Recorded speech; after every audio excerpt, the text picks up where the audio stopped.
ഭയങ്കര ഇഷ്ടപ്പെട്ടു, ഭയങ്കര അത്ഭുതമായിട്ട് വന്നതാണ്. അപ്പൊ നമുക്ക് ഇപ്പൊ നമുക്കൊരു നിങ്ങൾ കളിക്കണം, നിങ്ങൾ ഒരു സ്നേഹത്തോട് കളിക്കണം. അപ്പൊ സൂപ്പർ സന്തോഷമായി. അപ്പൊ നാം പറഞ്ഞതുകൊണ്ട് അവര് ഡാൻസ് കളിച്ചു. അപ്പൊ നല്ല പാട്ടാണ്. ആടുജീവിതം ഒന്നും പറയാനില്ല. എടാ നിന്റെ എതിരാളിയാ കേട്ടോ, പുതിയ എതിരാളിയാ. നമ്മൾക്ക് എന്നാലും ഇപ്പോൾ റിവ്യൂ അധികം പോസ്റ്റ് ചെയ്യപ്പെടുന്നില്ല. ഇപ്പോൾ റീൽസിലൂടെയാണ് നമ്മൾ റീച്ച്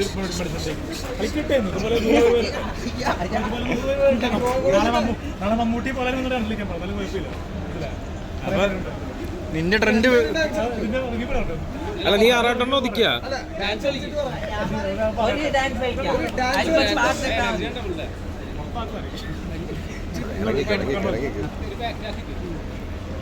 നമുക്ക് സുഹൃത്ത് കന്നഡ കഥ വന്നിട്ടുണ്ട്.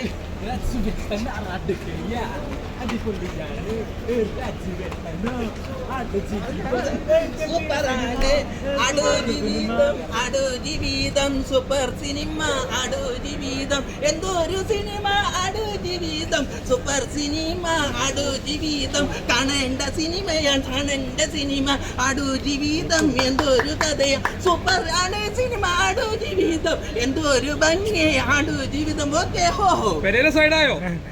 പേടിച്ചോ? പെരേര ഫീൽഡ് ഔട്ടായി, പെരേര ഫീൽഡ് ഔട്ടായി എന്നൊക്കെ പറയുന്നുണ്ട്. നീയും ഫീൽഡ് ഔട്ടായി. അതാണ്ട് ഫീൽഡിൽ പുതിയ യുദ്ധഭൂമിയിൽ ഇതാണ് പുതിയൊരു പടം. അതാണ് യുദ്ധഭൂമിയിൽ പുതിയ പടം വന്നേക്കുന്നത്. ഒന്നും പറയാനില്ല. സൂപ്പർ സിനിമയാണ്, ഒന്നും പറയാനില്ല. അത്രയും മനോഹരമായ കാഴ്ചകളാണ് ആടുജീവിതത്തിലുള്ളത്. പാട്ടുകള് നല്ല പാട്ടാണ്. നമുക്ക് കുറെ പഠിക്കാനുള്ള കാര്യങ്ങളാണ് ആടുജീവിതത്തിൽ ബ്ലസ്സി സംവിധാനം ചെയ്ത ആടുജീവിതത്തിലുള്ളത്. അതന്നെ ആടുജീവിത പുസ്തകം വായിച്ചാലും അതിലും കുറെ അടുത്ത മരുഭൂമിയിലെ കഥയെല്ലാം ആടുജീവിതത്തിന്റെ പുസ്തകത്തിലുള്ള കഥയാണ്. നീങ്ങുന്നേ ഇപ്പൊ എല്ലാരും ഇങ്ങനെ പറയുന്നുണ്ട്, ഈ പെരേരനെ ഒതുക്കാൻ ആറാട്ടെണ്ണൻ നിന്നെ കാശ് വന്നിറക്കിയതാന്നൊക്കെ പറയുന്നുണ്ടോ? ആറാട്ടെണ്ണ അതൊന്നുമല്ല, നമ്മൾ പെർഫോമൻസ് ബൂസ്റ്റ് ആക്കിയാൽ നമുക്കൊരു എനർജിക്കൽ എന്ത് കാര്യങ്ങളും നമ്മൾ എനർജിക്കൽ പറയുന്നതാണ് എൻ്റെ രീതി. അതുകൊണ്ട് ഞാൻ അതുപോലെ ആർക്കും പകരമായിട്ട് വന്നല്ല, ഞാൻ എൻ്റെ സ്റ്റൈലാണ്. ആറാട്ടെണ്ണന്റെ ഫാനാണോ? ആറാട്ടെണ്ണം കണ്ടിട്ട് പോലും എനിക്ക് ഒരാഗ്രഹമുണ്ട്, പൃഥ്വിരാജ് സാറിന്റെ ഒന്നിച്ച് ഒരു ഫോട്ടോ എടുക്കണമെന്ന് ഒരാഗ്രഹമുണ്ട്. ഇത് കണ്ടാൽ മിക്കവാറും നടക്കും. കണ്ട ശേഷം ഒരാഗ്രഹമുണ്ട്.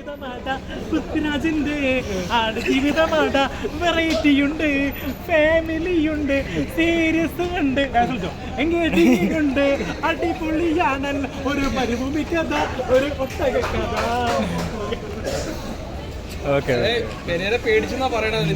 അതറിയില്ല, അത് അവരെ എന്നെ കണ്ട ശേഷം എന്റെ അഭിപ്രായം നമുക്കറിയില്ലല്ലോ. ഭയങ്കര ഇഷ്ടപ്പെട്ട എല്ലാ ദിവസം ഇതിൽ കാണുന്ന ഇങ്ങനെ നിൽക്കുമ്പോ കാണാറുണ്ട്. ആദ്യം കണ്ടപ്പോട് ഒന്നും മെയിൻ ചെയ്തിട്ടില്ല, ഇപ്പൊ നല്ല ഇങ്ങനെ ആക്കി വന്നു. ആറത്തിട്ടാക്കി പാർക്കാൻ ഭയങ്കര അയാള് മറ്റേ പൊട്ടെന്ന് പോലെ പറയാം. അയാളെ എന്റെ ഷോർട്ട് ഫിലിം ഉണ്ട്, അലിയേട്ടന്റെ പിന്നെ ആൻസിയിൽ വിളിച്ച് അവൻ തെറി പറയുന്നുണ്ട്. ആള് വന്ന് അഭിനയിച്ചില്ല പടത്തിന്. അപ്പൊ പടം പ്രൊഡ്യൂസ് ചെയ്യാന്ന് പറഞ്ഞാ പിന്നെ നിഷ PS പ്രൊഡ്യൂസറാവന്ന് പടം ചെയ്തു. അപ്പൊ നമ്മള് പുള്ളിയിലില്ലെങ്കിൽ പടം ചെയ്യും, കാരണം എനിക്ക് മാർക്കറ്റ് ഉണ്ട്. അലിജോസ് പെരേരയ്ക്ക് ഇപ്പോൾ സോഷ്യൽ മീഡിയയിൽ നല്ല മാർക്കറ്റ് വാല്യൂ കൊണ്ട് യൂട്യൂബിൽ റീച്ച് ഉണ്ടല്ലോ, മനസ്സിലായി. അതുകൊണ്ട് തന്നെ കുറെ ഓഫർ വരുന്നുണ്ട്. ഔട്ടായല്ലോ. പുള്ളിക്ക് ഡാൻസ് കളിക്കാൻ അറിയാൻ പാടില്ല, പുള്ളിക്ക് ഇന്റിമസി പറ്റൂല, പുള്ളിക്ക് അഭിനയിക്കണമെങ്കിൽ ക്യാരവാൻ വേണം എന്നൊക്കെ പറയുന്നത്. പക്ഷെ എന്താണല്ലേ, ഒരു ദിവസം ഡ്രസ്സ് വരാൻ വേണ്ടി ക്യാരവാൻ കൊടുക്കും, പക്ഷേ എല്ലാ ദിവസവും കൊടുക്കും പുള്ളിക്ക്. എനിക്കാണെങ്കിൽ കുഴപ്പമില്ല, നാട്ടിലോട്ട് മനസ്സിലായി. ഒരു മുണ്ടെടുത്ത് കഴിഞ്ഞാൽ ഫാൻ എടുക്കാനുള്ളത് ഇത്രയുള്ള പുള്ളി. പുള്ളി മമ്മൂക്കയുടെ പടത്തിൽ പുള്ളിക്ക് ചാൻസ് കിട്ടി, പക്ഷെ പുള്ളിക്ക് അതെങ്കിലും കിട്ടി. നീ മറ്റേ മെട്രോ സ്റ്റേഷന്റെ താഴെ നീ അഭിനയിക്കുന്നത്. അപ്പൊ ഞാൻ പിന്നെ മറ്റേ സീനില്ല, ഞാൻ പോലുമല്ല, പുള്ളിയെ പോലെ വെച്ചെടുത്ത് നിൽക്കൂലല്ലോ. പുള്ളി ഒരു വീഡിയോ ഒക്കെ ചെയ്തോ, മനസ്സിലായി. നമ്മള് അഭിനയിക്കുന്ന പടം വരുന്നുണ്ട് ഇപ്പൊ. Once upon time Kochi, Ram, 5 സെന്റും സലീനയും അതിലുണ്ടോ? സ്റ്റേഡിയത്തിൽ കുറെ വരുന്നുണ്ട്. അവിടെ തന്നെ ഇരുന്നോ, അവിടെ ഇരിക്കട്ടെ. ഇപ്പൊ നേരും ബ്ലഡിനേറ്റും വരുന്നുണ്ട്. അലിയേട്ടൻ്റെ ഡാൻസ് ഷോർട്ട് ഫിലിം വരും. തകർക്കട്ടെ, പൊളിക്കുന്നു.